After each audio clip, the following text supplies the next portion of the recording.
We are out here making reviews for democracy. Let's go. This is Chris with Platinum Reviews, and today we have the review for Helldivers 2 on PlayStation 5. Before we jump into that review, though, don't forget to hit the subscribe button to subscribe for more Platinum Reviews goodness.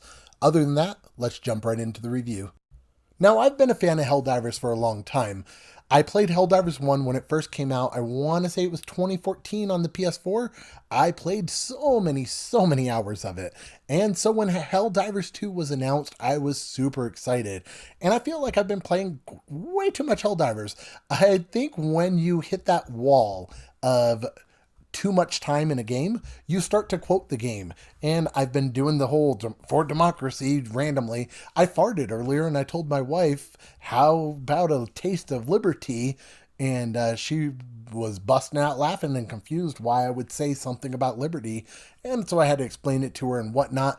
But I think you hit that point where you start quoting stuff from Helldivers and it's like, oh no, it's overtaken my life, which it has. Now, I'm going to do some comparisons with the first one to the sequel, just because they are very similar. Now, I'm not 100% because I haven't played the game in almost 10 years, so I'm not 100% sure on what's right and what's wrong from my memory. But if I remember correctly, Helldivers 1 had three different races. There was the bugs, the robots. I'm not even going to try and say their names because I'm going to butcher them. And then I want to say there was another one that was kind of like the Protoss. They could turn invisible and they were like a high-tech race. I just remember them for some reason. And I might be confusing it with StarCraft, but I remember there being three races. There was also some differences with like you being able to control mechs and armored vehicles. We are going to be getting mechs later on in an update, but for right now, they haven't said anything about armored vehicles. For the most part, though, Helldivers 1 was a top-down twin-stick shooter. It played the exact same. It was very unforgiving. There was friendly fire. You had to use the D-pad for stratagems. Everything was very similar. However, now, instead of a top-down twin-stick shooter, we are getting a third-person gameplay, and it works really well. Now, Helldivers doesn't really have a story besides some like lore and background story stuff. There's not really a story per se, so I can't really grade a story or anything like that. There is a world, though, this super Earth, if you will, and you and all the other Helldivers are working together to defend super Earth. And this is kind of my draw for the first one. The first one, I thought it was so cool. The fact that all these other players around the world are contributing in stopping the alien forces and pushing them back to liberate these planets from their control, thus trying to save the solar system and give power back to Super Earth. Now, I want to say in the first one, if you fail at defending colonies and whatnot, it'll make it to where the aliens start pushing closer and closer to Super Earth. And once they get into Super Earth, you can actually do defense missions there. Now, I don't remember 100%, but I remember that being a thing. So I'm really excited to see what the future holds for this game, because the future is bright and the game is incredibly popular. Now, how popular is it?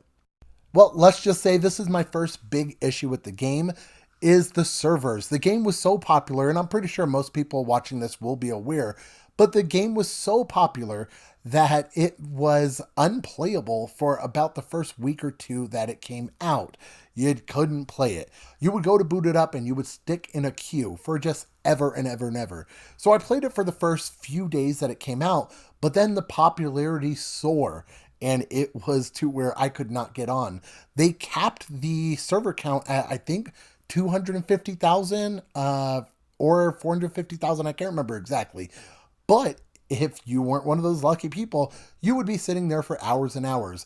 What ended up happening is I would have to turn on the game at about 4 o'clock when I got home from work, and then just have it sitting there and hope that by the time I got done with dinner, it would be ready for me to play. There was a fix among the community where, hey, if you get in, just don't leave. That only made it worse for other people because they couldn't get on. But unfortunately, I ended up having to do that because I was like, well, if I don't do this, I'm going to be sitting here waiting to play for hours. It really sucked. They did implement AFK to the game, so if you're just sitting there idle for too long, maybe like an hour or so, it'll boot you. Once they did that, it really improved everything. I haven't had any issues with the servers since then. Now, let's run down a base Helldivers 2 mission. Like I said, you can either choose between the bugs or the robots. When you drop, you have missions that you can complete, and these missions range anywhere from rescuing civilians, destroying eggs for bug hives, different things along that nature. When you complete these missions, you get to extract. There's other things that you can do along the way, like destroy outposts or find side objectives, or there are even points of interest that have medals and different things along that nature that will improve your overall gameplay past that mission. So there's a lot of things to do. Now, once you complete all the missions, you can extract, like I was saying, but the extraction is a defense type of thing where you are defending an area for about 2 minutes, waiting for a drops to ship to come and rescue you. You have 2 guns, your main primary weapon and a side weapon, but you can also call down a support weapon using a stratagem. These stratagems range from support weapons to turrets to eagle airstrikes, and they have a cooldown. So what you do is you call down a stratagem, press in the button input, throw it, and then you have to wait for it to reload in a sense. Different stratagems take longer to reload than others. Some can take a minute and others can take 6 minutes. It really depends on your playstyle and what you want to bring to the table. Now, the nice thing is when playing with other people, their playstyles can help your playstyle, so you can kind of work with each other, and if you pick up a weapon that needs to be reloaded, somebody can grab the backpack to help you reload quicker. Both of you can have that weapon and each have your own backpack to where you can keep reloading each other. There's just a lot of different things you can do, and people can play with each other in a sense of, you know, I have a shotgun, I need somebody with long range, I need 2 people with machine guns. Everybody can coincide really well together the more people you play as, especially if you play as a cohesive unit. The game gets very fun. Helldivers 2 is up to 4-player co-op, with the game being PlayStation and PC exclusive. If you are on Xbox or Nintendo Switch, unfortunately you cannot play it. I think that was the same with the original. However, I don't recall cross-play with the original. I think it was just PC and PlayStation. Past that, you couldn't play it on anything else, and you couldn't play with your friends on PC and PlayStation, for example. Now, when you get out of the mission, you can go back to your ship. On your ship, you can upgrade your stratagems. You can upgrade your ship to make it to where you have boost for your missions.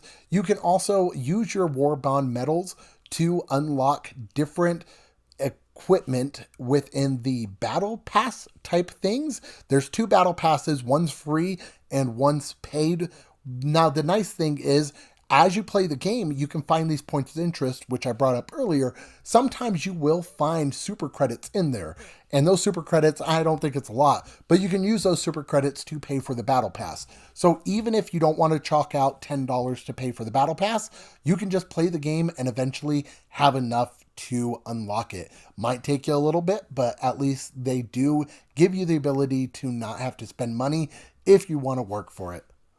Overall, I enjoyed my time with Helldivers 2. I'm definitely still going to keep playing the game. I'm having a blast with it, and every day that I play, I like it more and more. The robots are intense and make you feel like you're in a Terminator movie.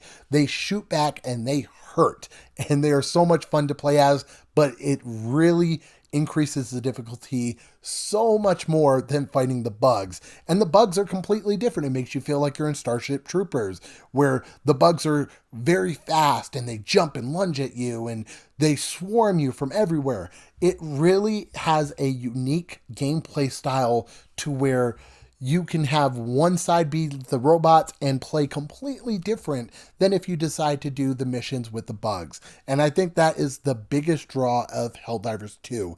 Now, the game does have bugs. It does have glitches. Like I said, for the first 2-3 weeks of the game, you couldn't even play it due to server issues, which definitely affected the score. Before I changed my score recently because it has been working since the last update. But before that update, it was a 7.5 out of 10. With that, I'm still going to count off further server things.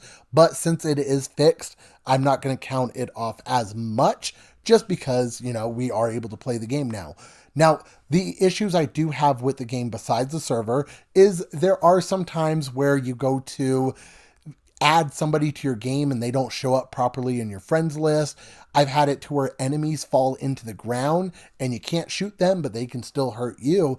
I've had it to where things just bounce off, like grenades bounce off of random nothingness and bounce back towards you. I've had it to where objects like people, when you die, they ragdoll and their legs shoot out forever. It's really goofy, but there's a lot of little bugs and glitches in the game that definitely take away from the overall experience. I've had it to where after you shoot a weapon, a disposable weapon, it still hangs in the air. There's just so many little things with the game that definitely adds up. And I think those server issues early on really, really hurt the game. However, Helldivers 2 is definitely a game that I would suggest to anybody who has a PlayStation or a PC, because it is a blast, and it gets better with more friends. So if you have a group of friends you want to play, definitely suggest picking it up. Even if you want to play by yourself, it's still a great time.